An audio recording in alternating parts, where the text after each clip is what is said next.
We'll begin the third session for the day, which is a lecture demonstration by Dr. Neeraja Sundaram from Azim, Premji, Bangalore. And it will be a continuation of the lecture she delivered in the morning. And it will be on Poststructuralism, and she'll be reading R.K. Narayan's Horse and Two Coats. So this will go on till 3:15, after which we'll break for tea. So Dr. Neeraja Sundaram from Azim, Premji, Bangalore. Please.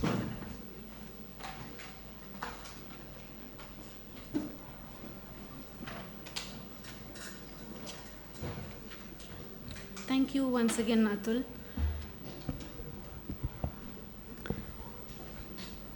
So shall we bravely go forth into the lecture demonstration post-lunch, where you will be looking at this story? So just so I get a sense of this, how many of you have been able to read the story? I know it was shared with you in advance, so everyone has been able to. Okay. And do you all have access to it in some way right now, either on your phone or some? Okay, so when we just look at, we can look at specific parts and then. So how I've divided this is that I've, organized it according to some of the things that we talked about in the morning, right? So I've tried to go from what we typically do in the reading of a story in terms of what you identify as elements, maybe go through a summary, think about what the dominant themes are, right? So let's proceed from what we normally do with the story, and then let's look at how that looks if we kind of, approach it from a post-structuralist frame, right? And maybe I'll make some remarks along the way about how that's, turning out.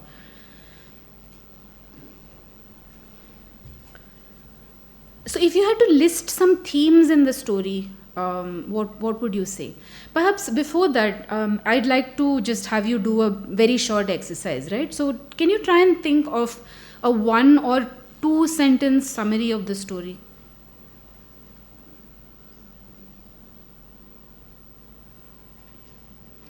It's a good way to get a sense for what can be thought of as the most obvious reading. Okay, so an obvious reading might come through in this impression that you have from what the story is about. And it's a good place to start. So I'll give you a minute or two if you want to write it down, but then you can sort of share your sentence about the story.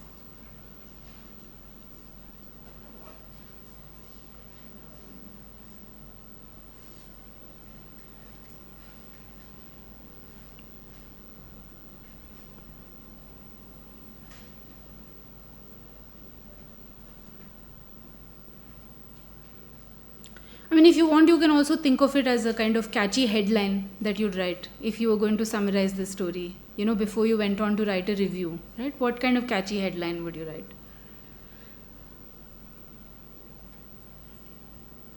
Animals run amok in this unknown village. I mean, something like that too would work, is what I'm saying.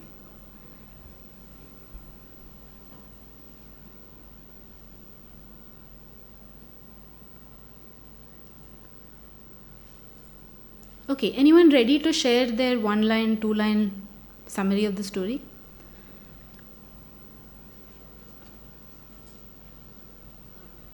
Go ahead. Like an Indian man from a small village who's unable to speak English has an encounter with a foreigner from the United States, and they don't really understand each other.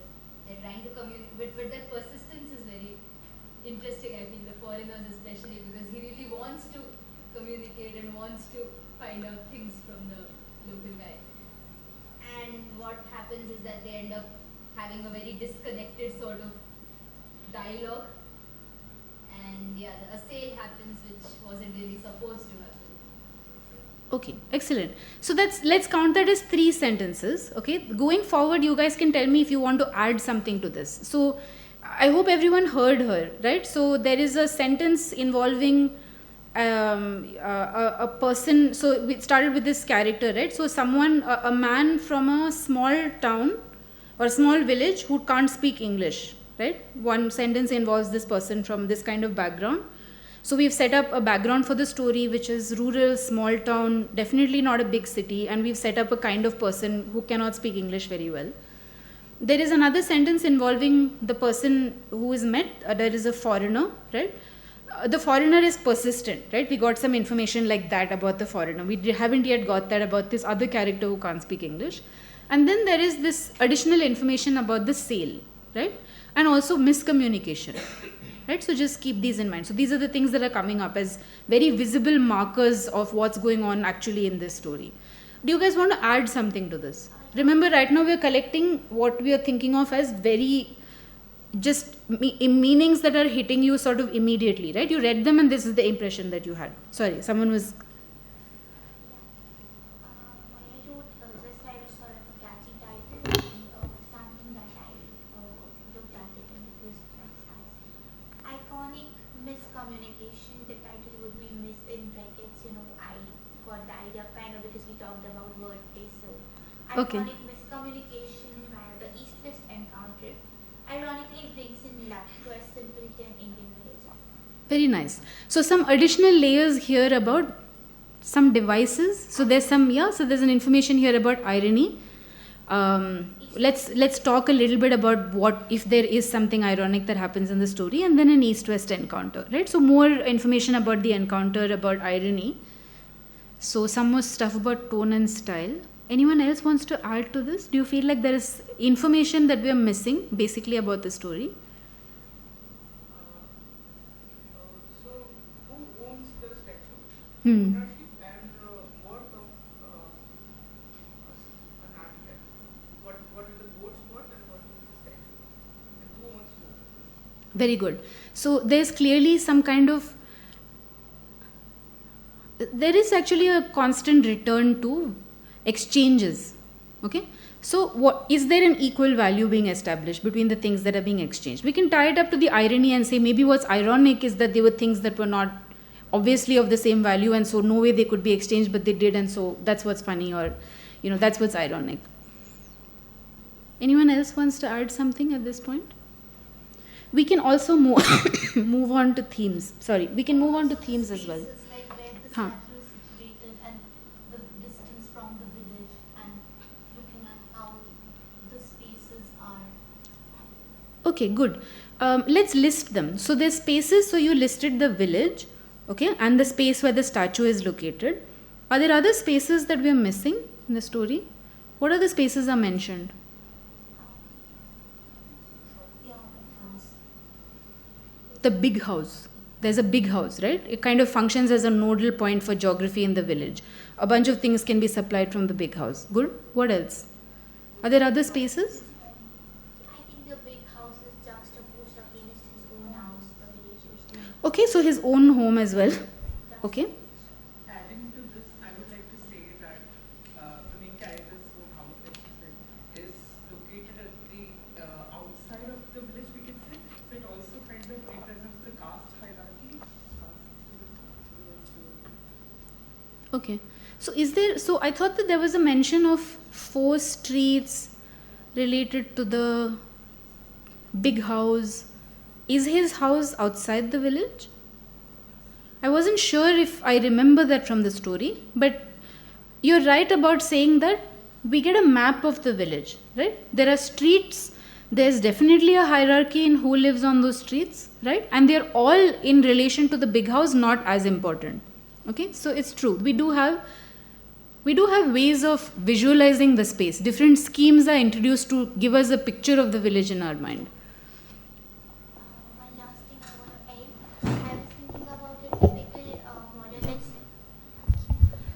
I was thinking about a typical modernist element, that the past always pervades the present. You see, when they have the conversation about horse, he talks about this myth associated to the horse, so that mythical element also becomes important.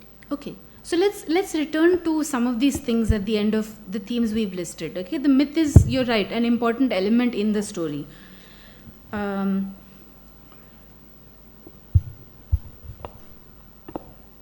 Is there some visualizing of everyday life as well? Are there activities that he does do you get a sense of an entire day in this person's life? What they do from morning to night, who they talk with, what the transactions are like. So we have a good amount of evidence for what life for this individual looks like in this place, with activities that, take the span of a single day. And so we can generally get a sense for how they are being contrasted, or in some sense visualized, with the person about whom we don't know much of this information. And the mundane Indianness in the entire text. Okay, so I want to hold off on some of these, interpretations which require us to take all the evidence into account. For now, if you want to list some themes, maybe I'll start with this, right? So, if would you guys agree that one theme is the mundane? Yeah, Indianness. Will you raise your hand if you feel, let's do a voting, right? So how many of you feel like mundane is a theme? Okay, so a lot of people didn't vote, huh? So what are your theme votes? I'll list mundane as one. What about other themes?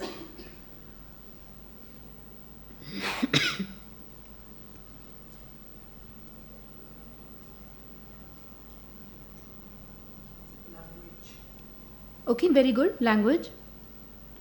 Can we broadly call it communication? But there is a theme of language as well, so I won't sort of take that away. So there's language, communication, something that's mundane. Let's unpack that in a moment. But any other themes? And the social part where, like, you cannot drink or take a bath, like they say that is reserved for the big house. Okay, so there are some rules that that are there in the way that you go about life in the village. Someone's, I think, started to say something. Yeah. The clash of cultures. Do you want to say a bit more? Why is it a clash?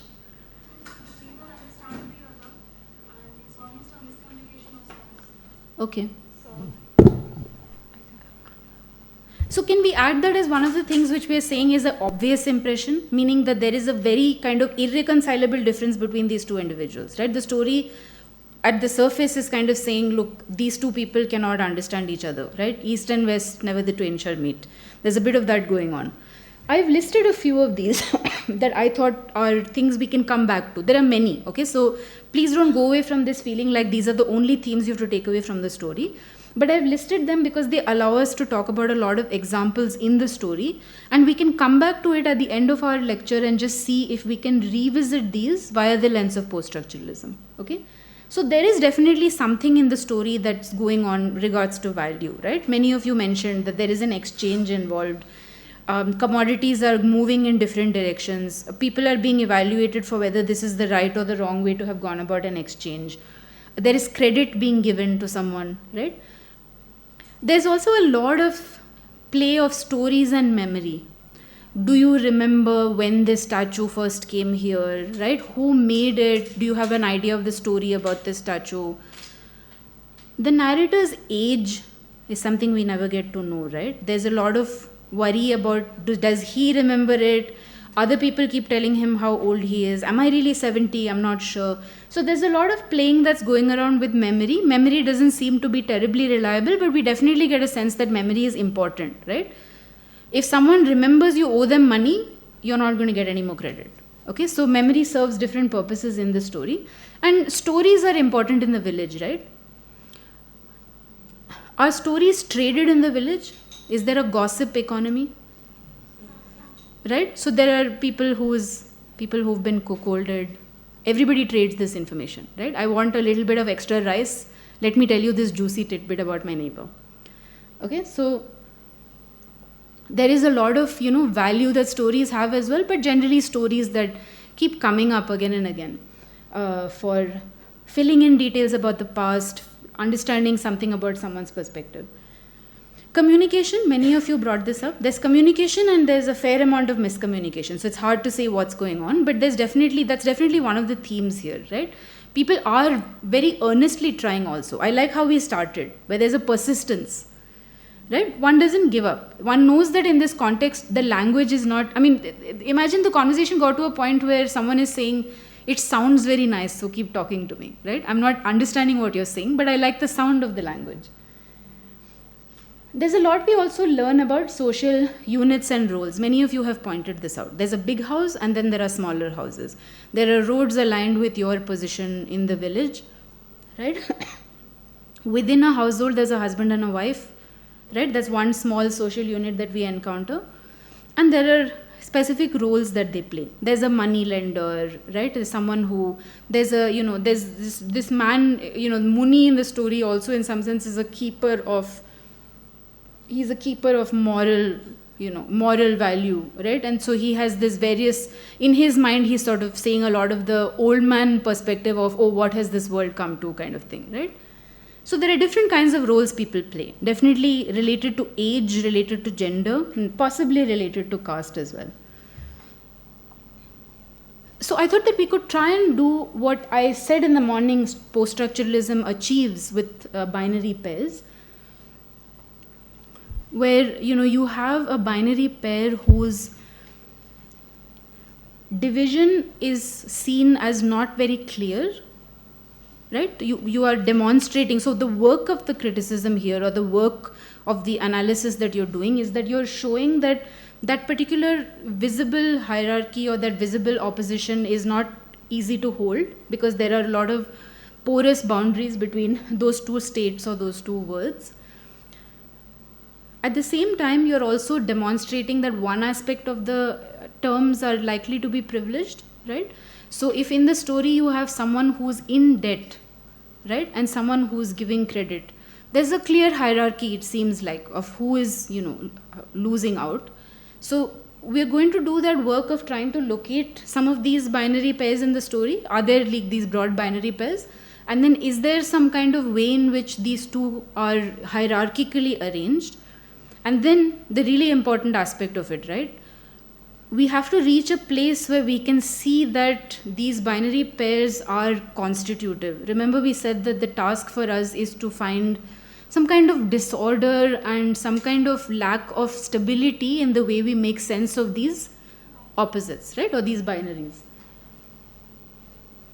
So I have here put down something which, which I'll kind of go through. But I wonder if, I would like to give you a couple of minutes now to come up with some binary pairs of your own, just to kind of see. It helps to put some down just to see if you can do it.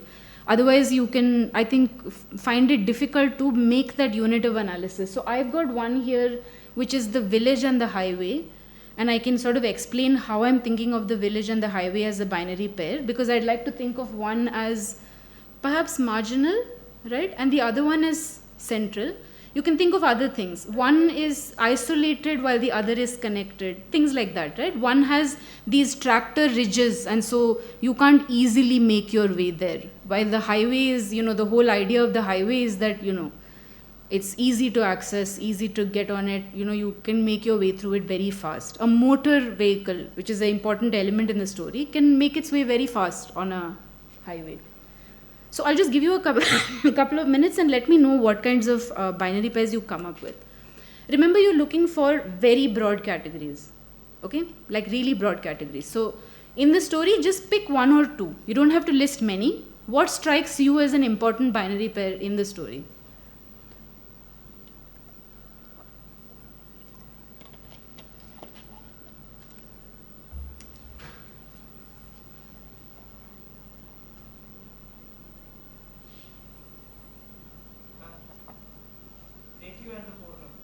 Okay, good. That's a good pair. Moony of the past and Moony of the present. Okay.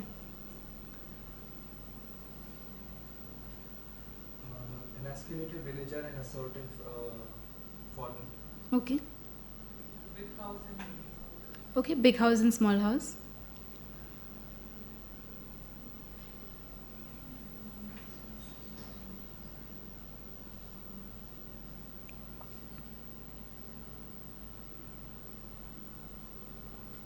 any others? I think we have time for a couple of more if you'd like to share yours.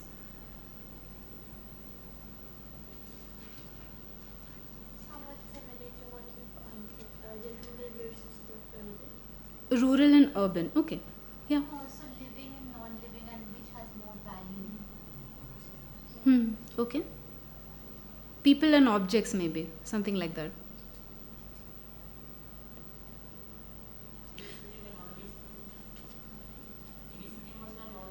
Very good, right? That's an important binary pair in the story.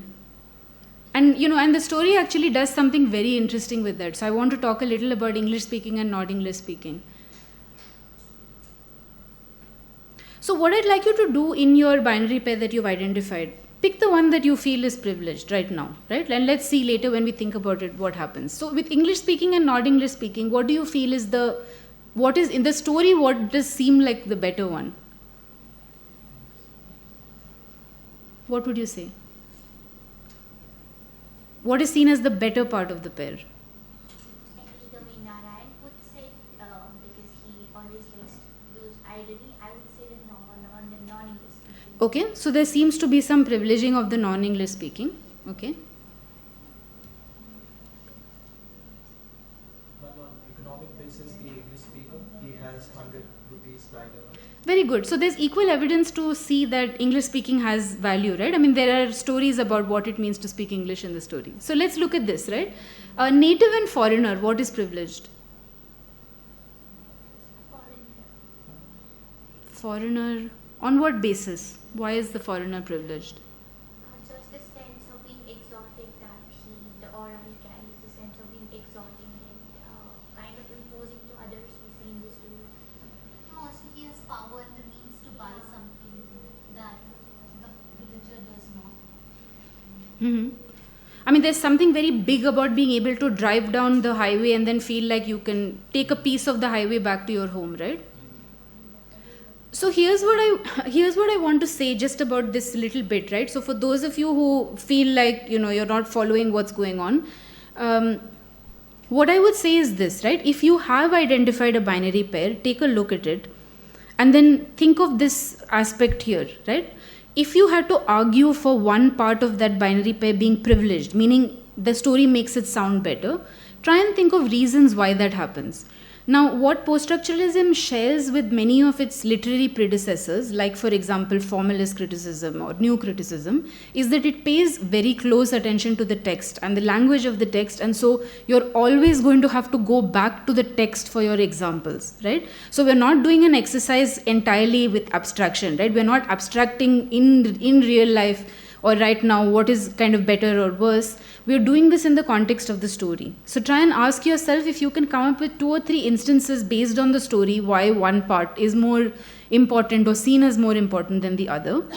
And then remember this important principle, right? We haven't finished our deconstructive move if we've only arrived at a place where we see one is privileged over the other. We have to be able to show that the story doesn't decide one way or the other. It may not happen in the case of all your binary pairs, that's fine. Remember, we don't know if Narayan had a scheme that he put up on his, on his wall next to his desk and made sure that all these binary pairs were either dancing or not dancing when he wrote his story, right? Our approach is to try and see if there is a degree of indeterminacy we can find in the story. That's kind of what we're trying to do. I'm just trying to give you a way of making your way through that, right? So you don't jump right in to see what happens when you're trying to say something is indeterminate. Is there some way of going about it? So let me take you through this one, right, where I've kind of put down the slight variations that come up or the slight instabilities that come up when you look at the way in which the place is introduced. This is at the very start of the story, right? So if you look closely, if you want to look closely at the description at the start of your story, there is a lot of inconsistency that crops up straight away, where it becomes very difficult to decide the value of one over the other. Okay? I'm sort of proposing that we look at 2 different ways of describing this place. And there are a lot of descriptors of the place, and each of those values are kind of being, put a pit against each other. So on the one hand, we know what creedom means, right? He tells us immediately that creedom means coronet and crown. But at the same time, it's just a dot on the map. Okay? But while it's a dot on the map, the people in the village gave themselves this grandiose name.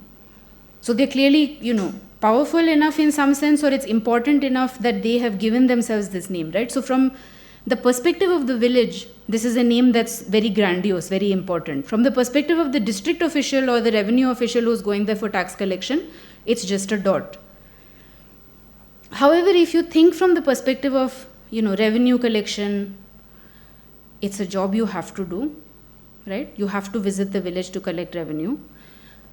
If you can't use that dot on the map as a way of making sense of going to the place, how will you go there unless you actually know something about the perception of the place, right? So you have to have gone there once. Surely you've experienced this, right? There are some places you can get to only if you've been there once. Even Google Maps can't help you, right? It's a bit like that. So here in the story, Narayan is playing around with these ways of representation, right? There are on the one hand, indexical modes of representation, which are very accurate, factual. They are maps. They are drawn perhaps to scale.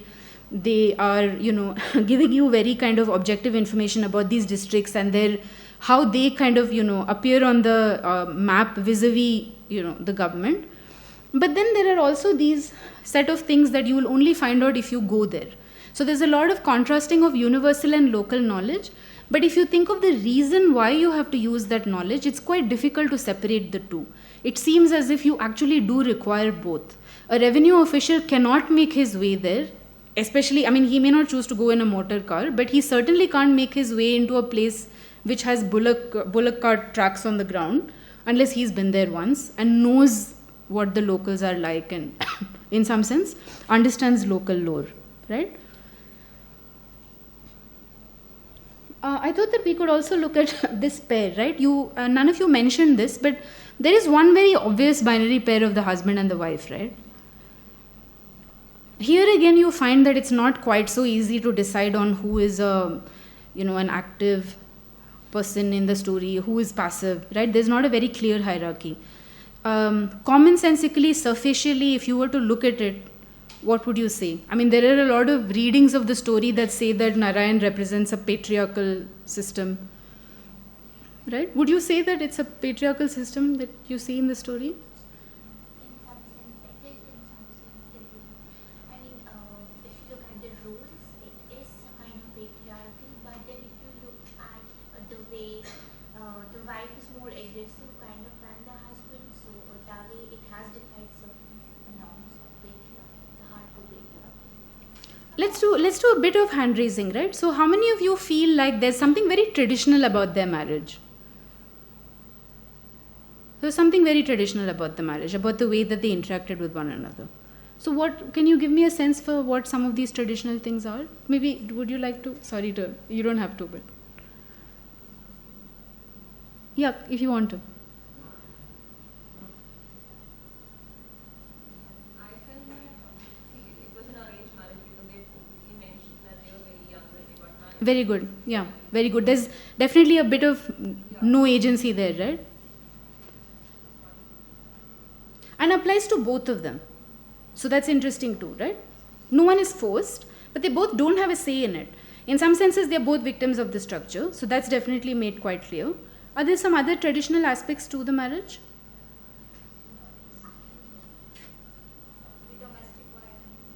Domestic violence? Okay. Sorry. Right. She's the one who cooks.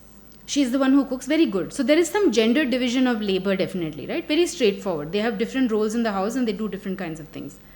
So given this, I wanted to kind of look at some examples from the story that allow us to rethink their relationship and whether there is a bit more complexity in how the relationship has been modeled. So try and keep this in mind, right? Try and keep in mind that when you go to a story, it might become easy for your biases about, say, real life material conditions or in some sense, your present context of reading, right? Various things could influence how you look at what is situated as a binary pair in the story. But let's try and look at it a bit closer just to see if there's some more complexity in the relationship, right? So, in terms of earning, right? So the earning is the thing that I find most interesting. Muni repeatedly is seen as somebody who cannot contribute financially anymore, right? He doesn't contribute to the village economy, he certainly doesn't contribute to the home economy, right? And it's quite clear that his wife is still physically capable and can manage to find work anytime she wants to, right? It's not a struggle. She can, if food has to be put on the table, she can do that. So that is something that I found interesting, that doesn't always allow them to be either on a passive or a active role. The wife is not named, right? And Muni is named. But in many ways, their relationship is linked in the village, right? Her identity stems from being his wife and being spoken of by other people as his wife, right? While he is in some sense being sustained by her existence. So you shouldn't be tricked by this lack of her name being mentioned while his name is mentioned, because there are a lot of ways in which they are required by each other just for sustenance. The story is actually speaking about a very impoverished set of people, right? And there's one line in the story where Narayan says his survival was being ensured by the wife, right? She was old, he was older. That's how he describes them. And then he says that he stayed alive because of his wife, which is a very different way it's a very different kind of sense than saying someone is taking care of someone else, right? She's also quite often the one who is more aggressive, right? She is the one that boldly states what's on her mind, and there's always an undercutting, right? Muni says, I want to eat something, but then she says, well, your desires are far exceed your station in life. So, what can be seen as just asking for nourishment is immediately overturned by this, insult that comes up.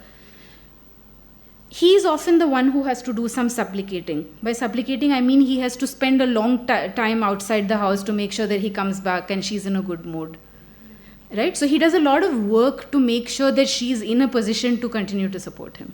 So there's a lot of emotional labor and calculation and various kinds of things going on there, where he's accepting and performing this role as someone who has to appease the person who is responsible for providing him nourishment, right? So there is some complexity to the power dynamics in that equation, which I think the story allows us to see it if we look from the perspective of how that structure is hierarchized.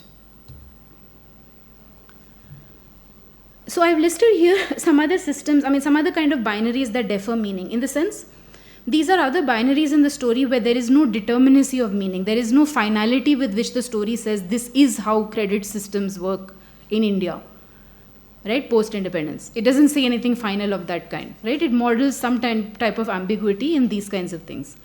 So I find the system of credit in the story to be very fascinating, right? There's a lot of just variation in value. You can get credit for giving someone a compliment, right? A very odd thing to do. And just as how you can exchange things of totally unequal value, like a statue and a goat, right? And in some sense, exchange them for money as well. So they have value in two registers. And there is so much inconsistency in the way the credit is given, right? The shopkeeper's mood can sometimes determine how much credit Muni gets. Right? So there's a mention of whether he's in a good or a bad mood, and based on that, he may get his groceries for that day. That's a very inconsistent way to make sure that an economy functions, right? So in some way, there is no, constant system through which these things are evaluated. There's also a lot of inconsistency in the report of the credit. The shopkeeper says that, look, last time you purchased this from me for a bath, and he says, well, there's no water in the village. What do you mean? Right? And it's undecided. So is he really in debt? Is the shopkeeper the person who is lying? There is no clear accounting. And you would think that this is the sort of thing that requires that accounting. So let's talk about the exchange a little, because the exchange is a very big part of the story, right? So what happens at the end of the exchange? We have our obvious reading, right? We have our immediate impressionistic reading of the exchange took place. The exchange wasn't successful because it was preceded by a communication that was not understood very well. And at the end of the day, things got exchanged which didn't have equal value, right? So what do you think finally happened? Do you think there was a winner and a loser in this situation? It's more of a win-win situation though, because he is also getting the money, like Muni is getting, and the foreigner is also like taking the statue away. So even though there is a kind of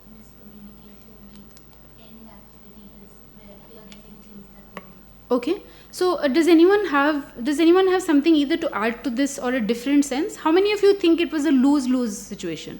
Or do you think there was a clear winner or a clear loser? Did you want to say something? Yeah, but then Muni's wife leaves him, so then and she was the one who was sustaining him. So in this sense, Does she leave him? yeah, she leaves him for her in-laws at the Okay. end, because she doesn't want to be she thinks that he will be accused of theft. And she doesn't Okay, want to right.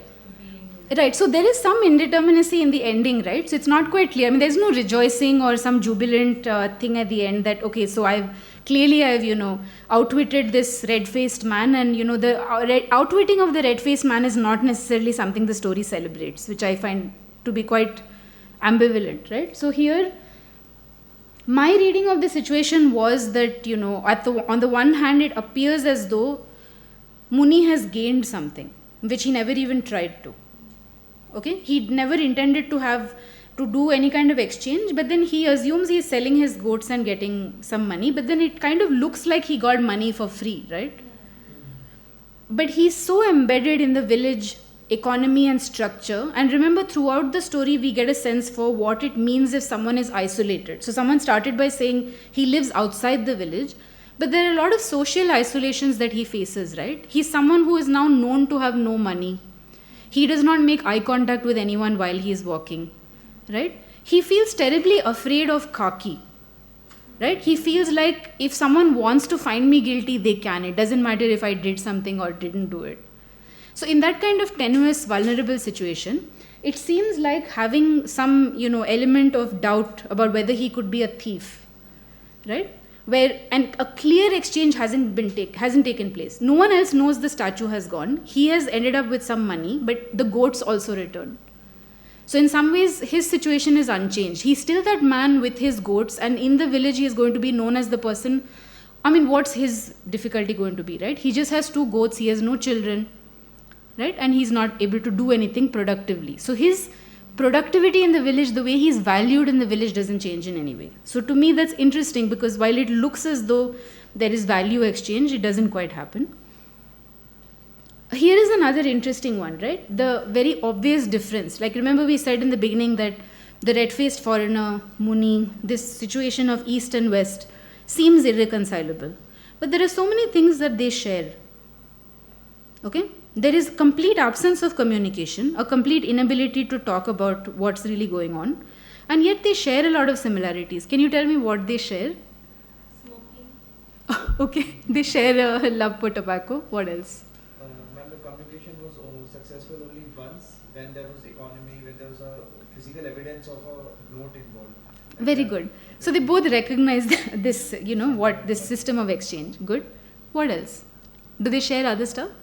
We can understand what they're both saying, right? Which also puts us in a unique position. So what sense of similarity do you get?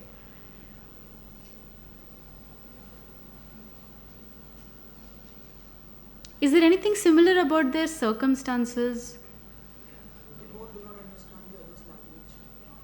Okay, both. So they have a mutual misunderstanding, and they talk about that, right? They talk about how one expresses his desire to learn more about the local context, while the other one says, other people speak this Parangi dialect, but, I can't. So they have that interest in learning about each other's culture, but they don't quite know it. And the similarity that both of them are trying hard to make each other understand what they mean. That's also Okay, they're both persistent. Do they both have domineering wives? I'm not sure, but maybe the relationship they have with their wives. Yeah. So there's a lot of talk, right? So the red-faced man turns up without his family, and yet the conversation keeps going back to, so she's in some sense a logos in his life, right? I have to check with her. She's not going to like it, but I'm going to do it anyway. Where am I going to put it in the living room? And then he's worried that the living room is going to be a space she owns, but then what if he wants to put this there, right? So there's an interesting also modeling of similarities between the two of them.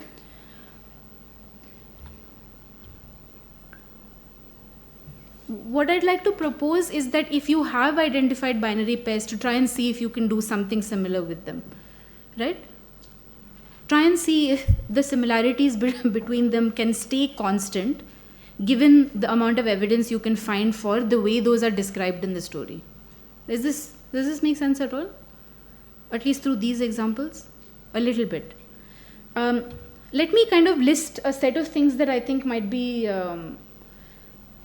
easier to grasp from the perspective of evidence in the story. I've made a list of the things that I think the story doesn't decide on in general, right? While it may seem from our one-line summary in the beginning that it's a story of a man in a village, right, who is having this miscommunication, but at the end there's an irony, in the money that he earns.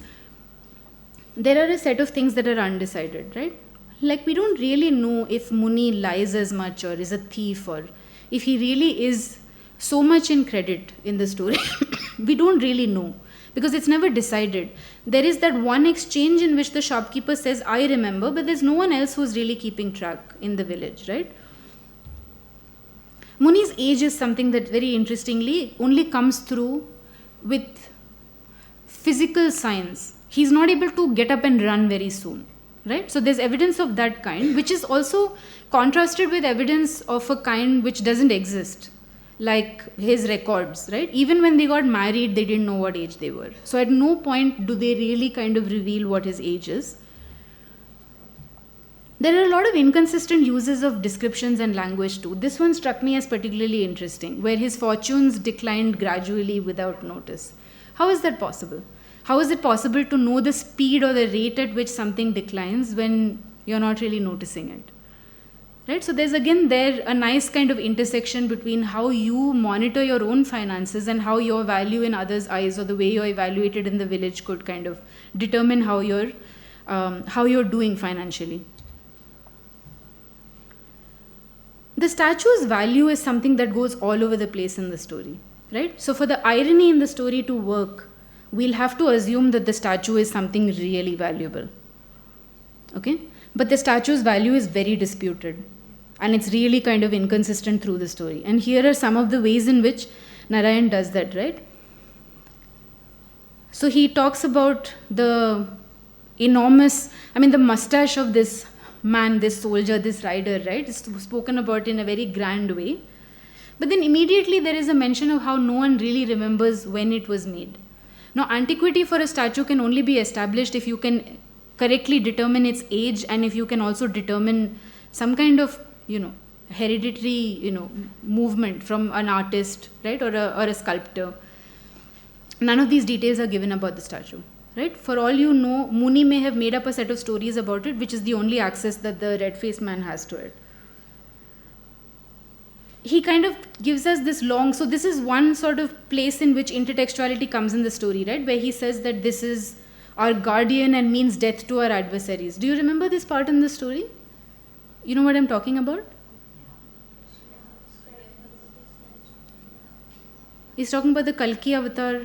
Do you remember this? So he's giving you this grand description, right, that this statue means death to our adversaries. Now, in the context in which you read it, certainly there's a lot of humor involved in looking at this situation, where there's clearly an adversary involved there, in some, broad colonial sense. And yet, what's happening? The moment this description is given, money changes hands and the horse is shipped off like a commodity to a different land, right, in the back of a motor car. So there's a constant undercutting of the value every time it's stated in a very grand way. So there's one grand stating of the value, the next moment it's undercut because no one knows its value. Then it's raised up again as this Kalki avatar, and again it's undercut because, someone can easily whisk it away. How can the, guardian of the village who is death to their adversary so easily be taken away, right? So that's the other thing that's inconsistent. I observed in the story that there is no definitive way in which the story makes comments on having progeny, right? So do we know if Muni is actually childless? What do you think?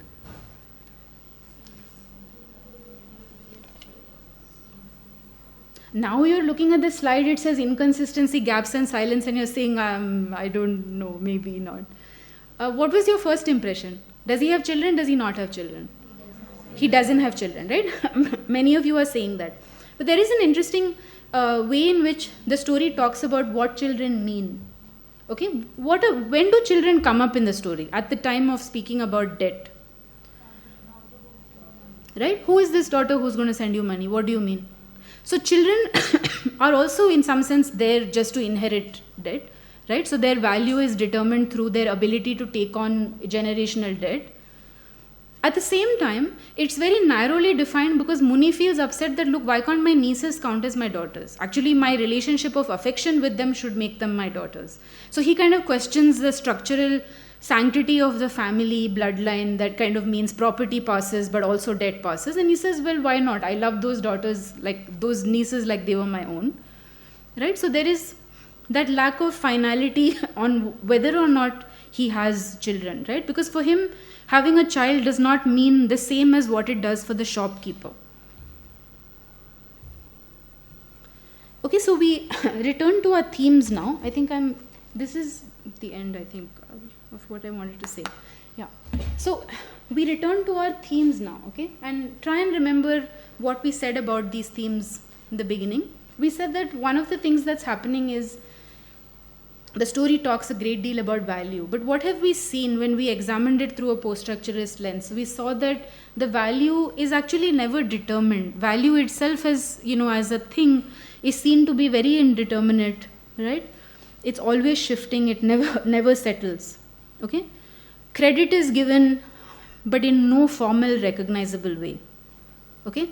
No one can account for credit that involves passing a compliment or being in a good mood. Right? That's not a system of credit that will transfer to anyone else. You can't understand it, and you certainly can't hold someone's daughter accountable for it. Okay? There are a lot of unequal exchanges, right? And typically unequal exchanges don't happen if you're looking at value in that sense. But there are a lot of unequal exchanges in the story. Gossip is exchanged for a little bit of advantage, right? Cigarettes are exchanged in lieu of understanding, right? Various things which don't make sense as exchanges. And then let's come back to this English question, right? The question of knowing English. There's a very interesting part in the story where the postman is brought up as the one who knows English, right? But what happens the moment the postman and his English speaking is brought up? Is there some undercutting that happens there too? His wife ran away, right? Look at what happens to people who learn English. So, I mean, the connection hasn't been made, but the value that's been given, right? This postman was raised up as the person who could speak English, and the next moment the postman is kind of brought down again saying, now he doesn't speak at all. He's so depressed, right? And so English speaking in some sense doesn't, absolve you of, being judged by the village, and that kind of shifts its balance at any moment. There's a very frightening way in which stories and narratives, so we started with this idea of story, right, as being one of the themes. There's a frightening way in which the story establishes that you can't actually trust what anyone says. In different ways, they give you examples of this, okay? One of the primary examples is the witnessing of the khaki. How many of you feel afraid if you see a policeman? Just for no reason at all. I mean, you're not guilty. Right? So what does that fear mean? What is this fear of khaki doing in the story? What does that tell us? Tell us.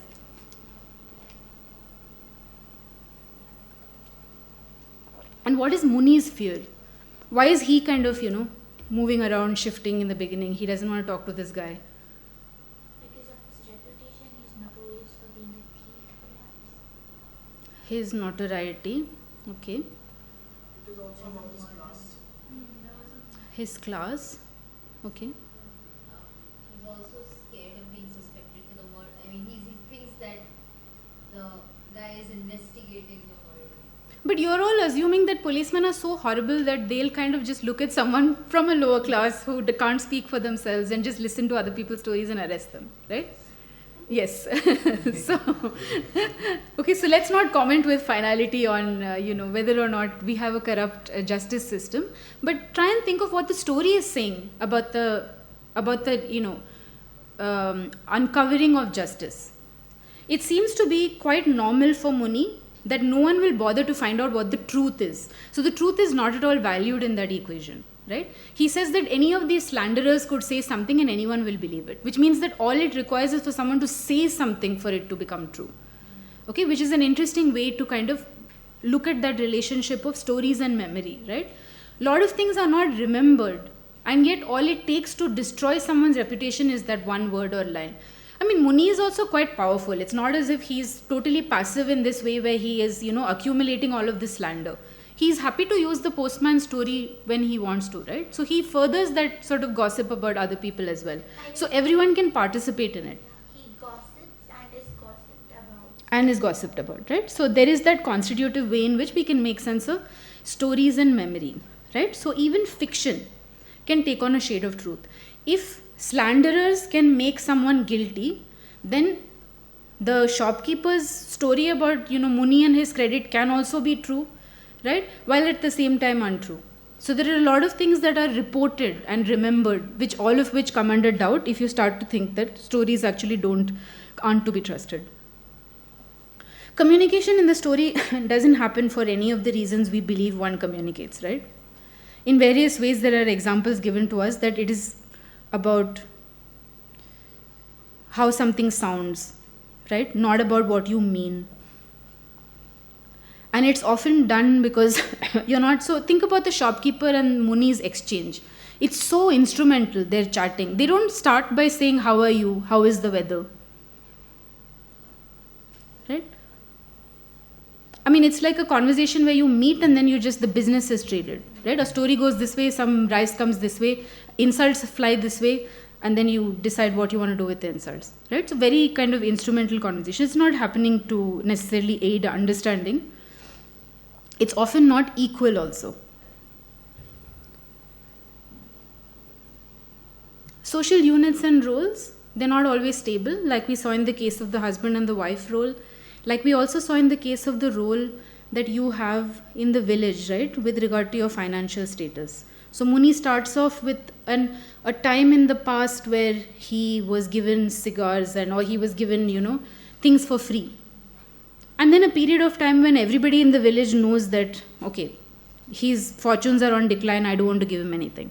Then back again in the end of the story where someone gives him something for free. But does that person only give him something for free because they don't know his situation? Right? So there are different ways in which how you're viewed in a certain context, how your physical appearance is seen, right? These things don't have any stable interpretation. There is no one space in which this record can be seen as verifiable or truthful.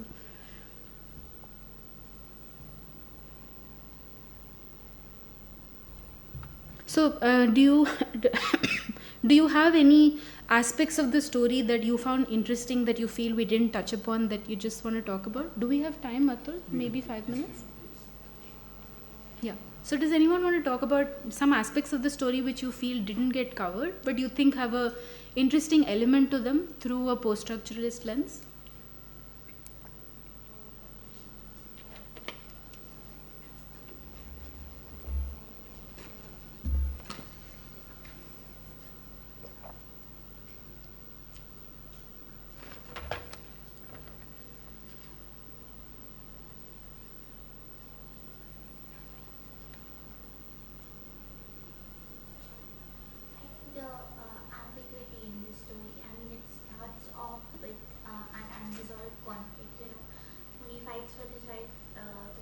The beginning and it ends in the same conflict, so there's that cyclic ending that Narayan holds on to. Okay.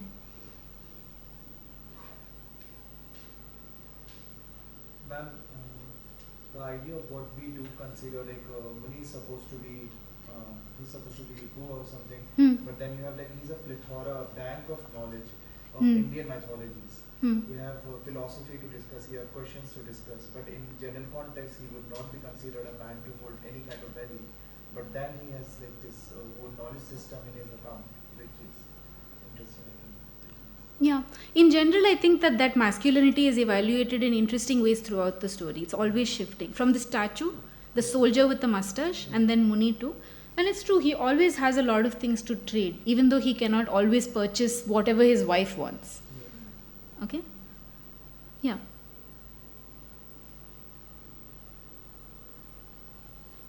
Kind of not being able to fit in the roles, right? Adding to what he just said. Maybe the wife not fitting into the traditionally patriarchal role because she earns and is agrees to, which is not how a woman is supposed to be according to patriarchal standards. Then Muni not fitting I would urge you to think of this in the context of the story. Yeah.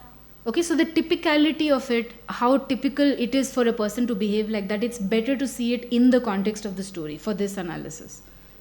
Right? So we don't have any information about typicality. We have to look at it contextually. So we have to look at every situation that the two of them are in and conversations they have and exchanges they have. Because we don't have any data from the story for how other women in the village behave, for example. We have the postman's wife, we have Muni's wife. They're both traded in similar ways. So all we know is how they are used. We know in what direction they move. We don't know anything about what is typical of behavior in women in that village, and that's not information Narayan gives us. What I wanted to ask is, post-structuralism does allow us to break through the binaries, but that too inside the text. Are we allowed to think kind of outside the text? I mean, like I said, Yeah. for example, you're given a certain time span. Are we allowed to think, extrapolate beyond that time span and beyond that space, or are we strictly to operate within the given text and the frame while you do the post-structuralist? Okay, so that's a good question. So let me just rephrase this a little, right? When you're looking at binary pairs in the text, it makes sense that you're trying to see whether they work or don't work in the context of what the text is giving you, right? It depends on the kind of binary pair as well. If you're looking at someone's relationship as it pertains to the story is important for their relationship. Okay? If you're looking at someone's value in terms of the job they do, of course you have real world data. Maybe there's a tailor who doesn't want to do any kind of tailoring work but dreams of getting into the movies. You have a very clear case of a profession that is not typical. But here we don't have a very clear understanding of their value in a larger social context, except to say that they have an agricultural life in which animals are valued a certain way. And so that value is used in the story to contrast with something like the statue, which is of cultural value, not of everyday value, where you're using the goats for either milk or grazing, right? Or exchanging for something of higher value, right? Other ways of going outside of the text and to try and think of a sense of contamination or movement. What kinds of echoes or what kinds of, other texts does this text invoke? So the Kalki story is a good example. Okay? Some mention of Tamil and how Tamil sounds is another example of bringing that frame of interpretation into the world of the story. Right? So it's not really cut off from that other kind of language, or it's not really cut off from that sense of mythology. So there is a local lore in this creedom, but there's also a reference to larger mythological context of a certain kind. It's Hindu, probably a little, upper caste. Okay? So there is that way in which it invokes these other modes of making sense of the world as well. Right? There are other ways of thinking of intertextuality in terms of a hierarchy of meanings. So I wonder how many of you thought a little bit about the title and about the meanings that are there that do you feel like there could be some internal inconsistency in the meaning of these words? Let's take horse as an example. The horse is the valuable commodity in the story, right? Superficially. But are there other meanings to horse that could destabilize this understanding of the horse as something valuable, as a valuable asset? Do you know of any uses of the term horse that challenges this meaning? Of course, horse is associated with harsh labor at times. Also mobility, but here it's like... No, I'm asking for specific word meanings. Specific word meaning. Is there another way in which horse is interpreted, another meaning for the word horse, another sense in which horse is used? One we know is that it's an animal that, right, you may use in various capacities, right? Either for war, there's a military interpretation, an agricultural one. Are there other ways in which we use the term horse?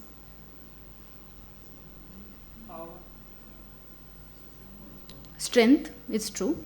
But that's quite close to the meaning in the story, right?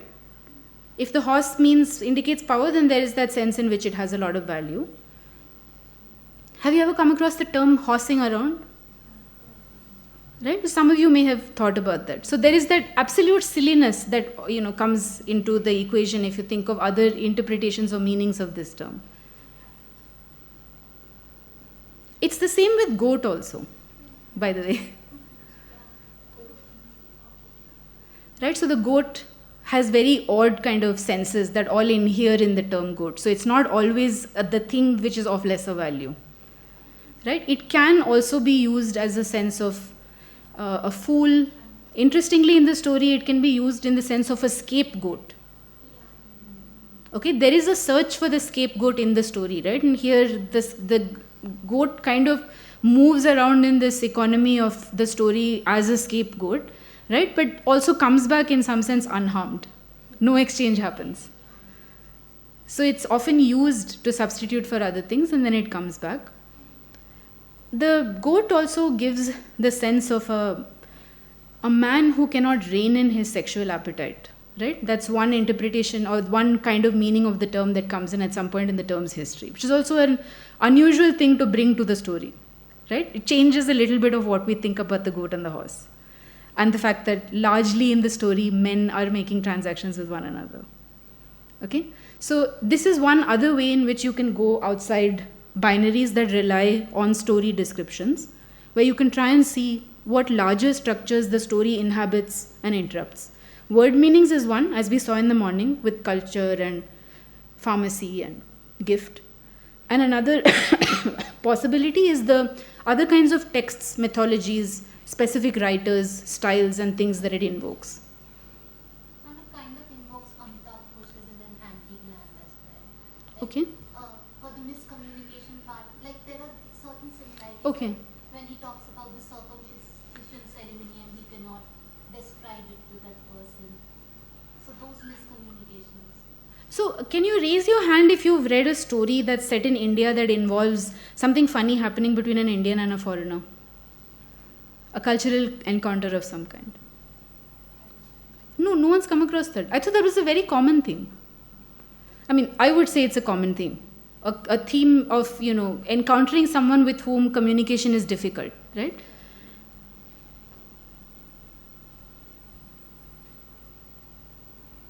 we think of the entire title as an allusion, like both the quotes could kind of allude or kind of denote, connote to the, what would I say, the simple goats, kind of the the rural Indian, and the horse kind of because of the grandeur or whatever it is associated with alludes to the westerner. So two goats and a horse, kind of the title points out towards the east-west dichotomy. Yeah, but remember what we are saying about that particular pair. Okay, so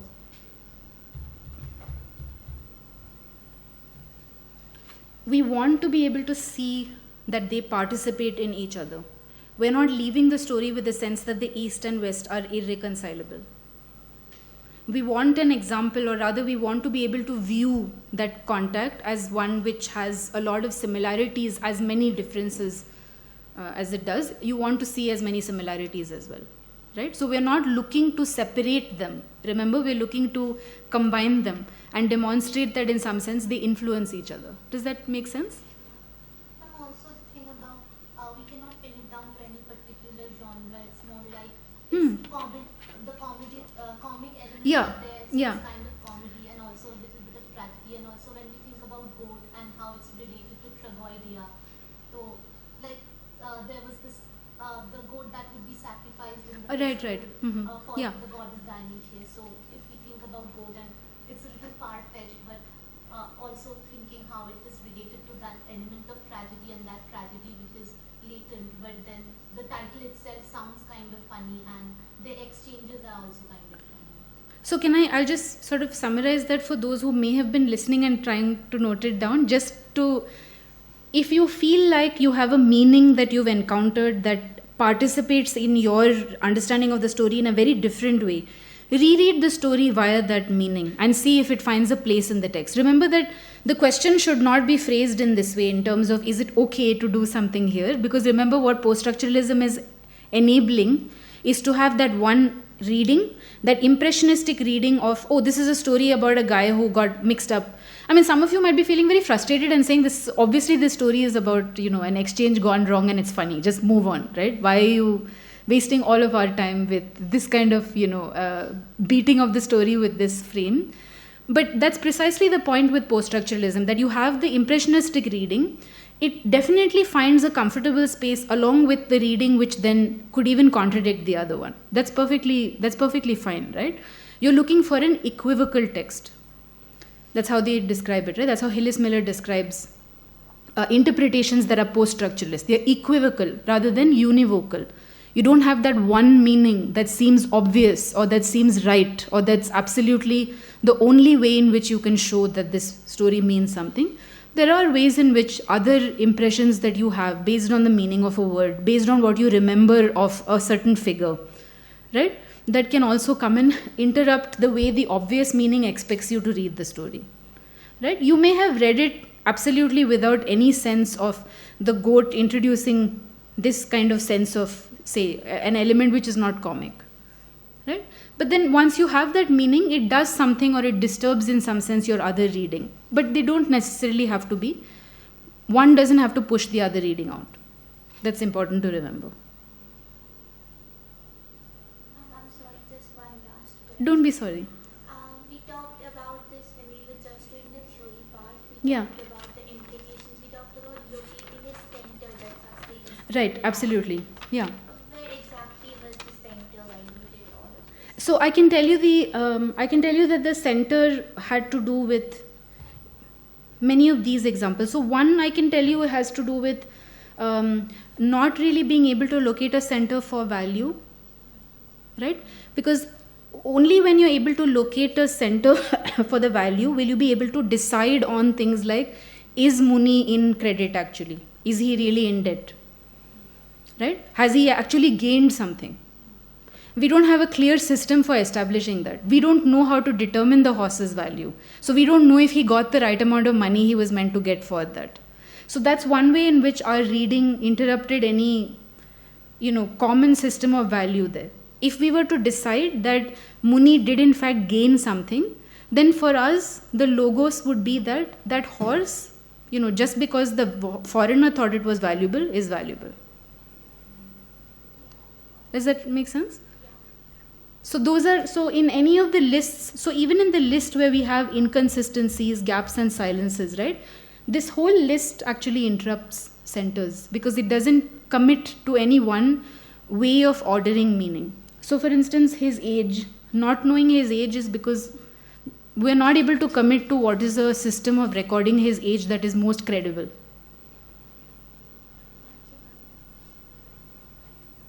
I think we should probably wrap up, right? Okay. Thank you so much, everyone. Thank you, Dr. Sundaram. But if there are questions, we'll take a couple of quick questions. You want to questions. talk about it later? I think she had a... Yeah, we can take one last question. Sure. Thank you. So I was thinking about monuments, the binary of monuments in situ and monuments in display. So even though the horse there didn't have a value, but it gave what do you say, it made the place grander. So then when the foreigner came, he saw. But the next person who comes will see that place, the horse will not be there anymore. It will be at his house. But then there's also that in the house whoever people who will see. So then the horse will be cared for. That's how all the conversations around archaeological facts that have been transported to British Museum, they are saying that in our place we will be taking care of them, but then from the place of their conservation, where they have been there. Yeah, it's not an equal loan, right? I mean, it's not, so the value credit is very difficult to establish there because the cultural value it has somewhere cannot be equated with, let's say, its grandeur in a group of commodities that you need this horse to complete. So he needed the horse to complete a certain look in his living room, but its value here would be something different and left undetermined in the story. And interestingly enough, a man who has nothing to his name is the one who really kind of adds value to the horse, because in some sense that foreigner needed to stop and ask and also felt like he needed to get permission, right? I also find that interesting, that we started by saying that there's something very big about this man traveling down the motorway and then being able to just take out money and buy something on the highway. But if so, then why did he need to request somebody else to take ownership of it and then give it to him formally. Right? So there is there also a lot of shifting of what it means to own something and pass it on. Are there any more Yeah, questions? thank you, everyone. Yeah. Yeah. No more questions, I hope so. Thank you so much, Dr. Sundaram, for that very detailed, very minute unpacking of the text. Thank you so much. Thank you. We now break for tea. We come back at 3:45 sharp, after which we have Dr. Bibas Chowdhury, again his lecture demonstration on post-colonialism.